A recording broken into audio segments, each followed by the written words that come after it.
पापा, मैं आपसे एक प्रश्न पूछना चाहती हूँ। हर जगह हमने ये देखा है कि बच्चों को बताया जाता है कि अपना एक लक्ष्य रखो और उसको पाने की कोशिश करो। मैंने भी अपने जीवन में लक्ष्य रखा था कि मैं साइंस पढ़ूंगी और डॉक्टर या वैसे कुछ बनूंगी, लेकिन मेरा वो लक्ष्य पूरा नहीं हुआ। फिर आपने कहा कोई बात नहीं, साइंस स्ट्रीम नहीं मिल रही, तुम आईएएस बनो, आर्ट्स पढ़ो। मैंने आर्ट्स पढ़ा, आईएएस की तैयारी की, वो भी मेरा गोल अचीव नहीं हुआ। और दूसरी तरफ मैं आपको देखती हूँ कि आपने कहा था जब आप स्टूडेंट थे तब आपका कोई एम नहीं था, बस आप पढ़ते गए, जैसा आता गया करते गए और उसके बाद आप साइंटिस्ट बने। तो इसमें क्या होना चाहिए पापा? क्या लक्ष्य रखें या हम ऐसे नेचुरल कोर्स में चलते हुए चलें जो ईश्वर हमें बना दे? मैं टीचर कभी नहीं बनना चाहती थी, लेकिन मुझे टीचिंग करनी पड़ी, ईश्वर ने मुझे टीचर बना दिया। तो इस विषय में आप क्या कहना चाहेंगे कि गोल होना चाहिए कि आगे जैसे फ्लो में हम बहते चले और जो सामने आते जाए उसको करते चले? दोनों को आप मुझे समझाइए, दोनों के विषय में। सर, तो ऐसा है कि जो तुमने बताया कि हमने कोई लक्ष्य नहीं था, जैसा आया करते गया, तो उसके हिसाब से जो हमारा अनुभव कहता है कि हमें कोई लक्ष्य नहीं रखना चाहिए। लक्ष्य ये रखना चाहिए, ये तुमने बच्चों को पढ़ाने के समय ये लक्ष्य रखो, वो लक्ष्य रखो, तो उनका लक्ष्य होना चाहिए जो आज वो पढ़ रहे हैं उसमें बेस्ट करें, उसमें ज़्यादा से ज़्यादा टाइम दें। उसके बाद क्या होता है कि अधिकांश लोग लक्ष्य रखते हैं कि हमें आईएएस बनना है, हमें ये बनना है, वो बनना है। तो ये ऐसे लक्ष्य जो हैं उन्हीं की वजह से आज इस समाज की सारी समस्याएं हैं।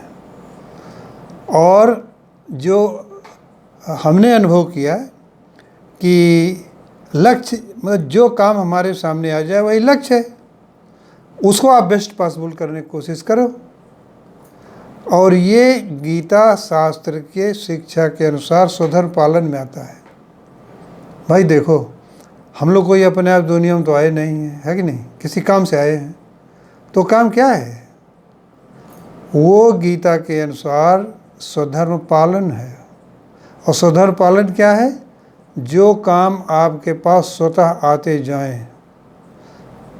तो हमारी तो जीवन यात्रा एक्चुअली यही सही रही है कि जो काम आता गया हम उसको करते गए और जहाँ तक पहुँचे वहाँ तक पहुँच गए और सेटिस्फाइड लाइफ रही। तो क्या आपका उद्देश्य था कि आप साइंटिस्ट बने? नहीं, कोई उद्देश्य नहीं था। वो बन गए साइंटिस्ट उसी प्रोसेस में। जो मैं जो नेचुरल में बता रहा हूँ कि आज आपको जो करना है वो वही लक्ष्य है तुम्हारा, उसको बेस्ट करो, आगे रास्ता खुलता चला जाएगा। हमारे साथ तो ऐसे ही हुआ। हमारे साथ नहीं, हमारे जितने भी साथी रहे वैज्ञानिक, ज़्यादातर लोगों का ऐसे ही रहा। उनका कोई लक्ष्य नहीं था, वो अपना काम करते रहे, आगे बढ़ते गए। अच्छा, और जो लक्ष्य रखते हैं या आईएएस बनना है, ठीक है, तो आईएएस आप ज़रूर बनिए, लेकिन अगर पहले चांस में पास नहीं हुए तो इसका मतलब ईश्वर की इच्छा नहीं है कि आप आईएएस बने। कोई 4-5 बार ट्राई करके आईएएस बन जाता है और नतीजा देखो क्या होता है। बड़ा दुखद किसी केस में होता है भाई। रिटायरमेंट के बाद जबकि आराम करना चाहिए तो बेचारे जेल चले जाते हैं। तो ये अपने मन के ये जो लक्ष्य रखे हैं ना, इसकी समस्याएं हैं, संसार की सारी समस्याएं उससे वजह से। तो इसलिए जो हमारे शास्त्र कहते हैं कि स्वधर्म का पालन करना चाहिए, वो करना चाहिए। और तुम जो हो, क्या कहते हैं, टीचर हो, तो बच्चों को लक्ष्य के बारे में ही बताओ, बेटा तुम्हारा लक्ष्य है ये इस क्लास को अच्छे से अच्छे नंबरों से पास करना, और फिर अगला जो क्लास आएगा उसको पास करो। फिर ऐसे ही तुम्हारे पास काम आते जाएंगे, आप आगे बढ़ते चले जाइए। हाँ, ये स्वाभाविक है दुनिया को देख के हम डॉक्टर बनना चाहते हैं, इंजीनियर बनना, क्यों बनना चाहते हैं?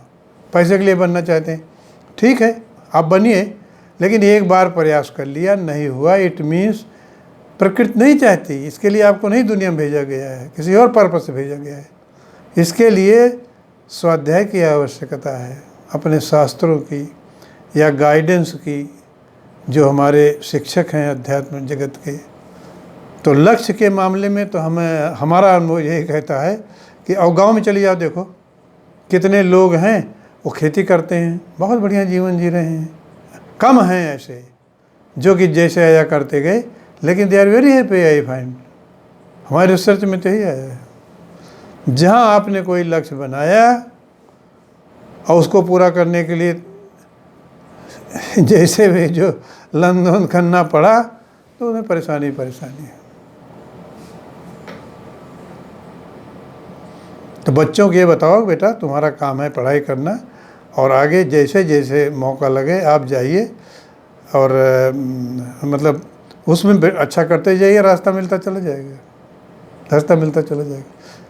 इससे बहुत लोग सहमत नहीं होंगे, लेकिन अध्ययन करके देखो ना। मतलब आपका स्टडी, आपका अनुभव ये कहता है कि जो हमारे रास्ते में आता जाए, फ्लो के साथ बहते जाओ, और जिस विषय में आपको ज़्यादा नंबर आ रहे हैं या जिसमें आप ज़्यादा अचीव कर रहे हैं, इसका मतलब आगे चल के आप उसी फील्ड में अच्छा कर पाएंगे, है ना? और क्या, यही बिल्कुल। मतलब कई लोग होते हैं जैसे कि साइंस अच्छा नहीं लेकिन डॉक्टर बनना चाहते हैं, मैथ्स अच्छा नहीं लेकिन इंजीनियर बनना चाहते हैं, तो वो मेरे ख्याल से कि ठीक नहीं है।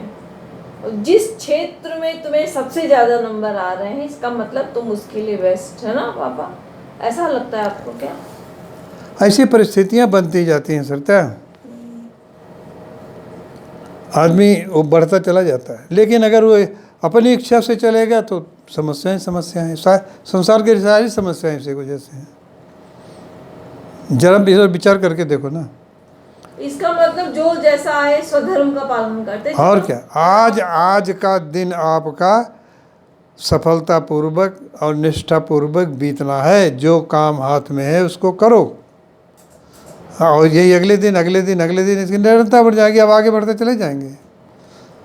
अच्छा, भाई मैंने भी जैसे पापा लक्ष्य रखा था कि मैं आईएएस बनूंगी, लेकिन नहीं बन पाई, और मैं टीचर नहीं बनना चाहती थी, ईश्वर ने मुझे टीचर बना दिया और इतना बढ़िया काम लिया मुझसे एजुकेशन के फील्ड में। लेकिन इसका मतलब I was not suited for IAS या doctor, I was suited for this teaching job. और क्या, यही तो गुरु का रोल है।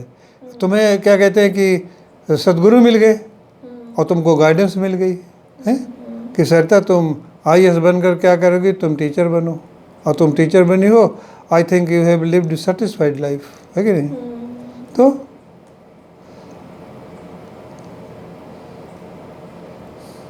ठीक है पापा, थैंक यू। लेकिन बहुत लोग इससे सहमत नहीं होंगे, देख लेना। नहीं, तो सहमत तो कोई नहीं होगा, आपकी इस बात लेकिन से ये बहुत तो लोग सहमत इसीलिए तो मैं कह रहा हूँ कि अपने आप को ही देखो, तब इसका आंसर आपको मिलेगा।